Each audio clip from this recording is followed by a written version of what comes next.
When an empath detaches, it's not loud, it's not messy, it's almost invisible. They won't slam the door, they won't beg to be understood, they'll simply stop explaining and start observing. And that quiet shift, that's what narcissists should fear the most. Do you find yourself questioning if your relationship is abusive?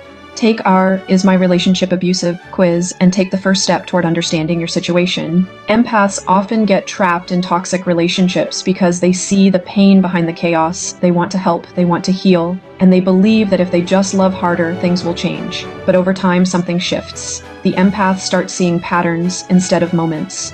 What once felt like isolated incidents now forms a pattern. The bad days aren't accidents, they're a cycle.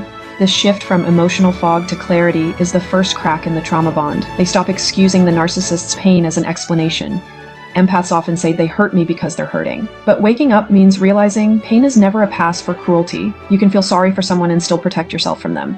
They stop over-explaining themselves. If the empath is a man, the signs might look different. He stops checking his phone anxiously. He no longer responds to guilt texts. He starts making quiet plans, budgeting, researching, imagining life on the other side. Not because he's selfish, but because he's finally choosing survival over suffering. They stop seeing conflict as something to fix. The empath used to feel responsible for the relationship's peace, but now they recognize the chaos was created on purpose. You can't fix what's designed to keep you confused. They become harder to access emotionally. Once open-hearted and vulnerable, the empath begins protecting their peace. They don't react the way they used to. They don't get pulled into circular conversations. They become emotionally unpredictable, something a narcissist can't stand. They begin validating themselves. Instead of asking, "Was that really abuse?"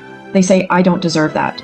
Instead of needing the narcissist to admit the harm, they accept the truth on their own, and that's when the trauma bond starts breaking. They set boundaries without warning, where once they'd over-explain their need for space, now they simply enforce it. No dramatic exit, no final plea, just distance. The narcissist is left trying to find a crack in a wall that no longer exists. Their energy shifts, and the narcissist feels it. The person who once fed on the empath's emotions starts panicking. They throw louder fits, make wilder accusations, promise deeper change, but the empath doesn't flinch. Because emotional detachment doesn't happen overnight, it's the result of 1,000 silent heartbreaks. They outgrow the entire dynamic. At some point, the empath no longer wants revenge, closure, or even understanding. They just want peace, and that makes them untouchable. When an empath detaches, they don't slam doors. They just stop opening them. When someone's love was once your lifeline and now it feels like a trap, you don't need to burn the bridge. You just need to stop crossing it. Thank you for watching. Download our free resources which will help you understand the patterns of abuse, spot the warning signs, and take your first steps toward reclaiming your strength and autonomy. Please raise awareness by sharing with others. You can also like or subscribe if it is safe to do so. And if you found this video helpful, be sure to check out related videos. See you in the next video.